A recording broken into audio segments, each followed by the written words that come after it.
Hi everyone.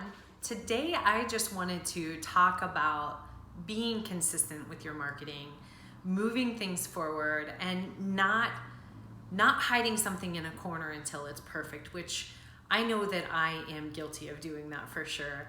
I really want things to be perfect and brilliant before I release it to the world.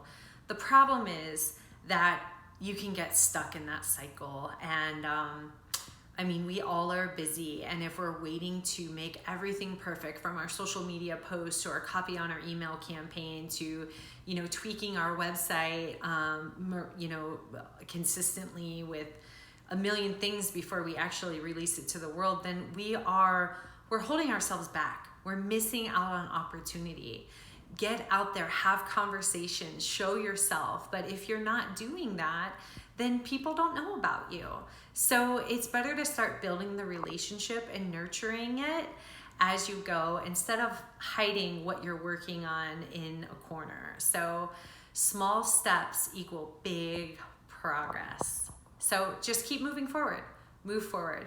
Don't sit there and try and perfect all of your marketing. Just get it out into the world and get feedback and constantly improve, which is very, very key in this world. Look at your data and get the feedback, see what's working and what isn't, and pivot, change, improve, and get out there.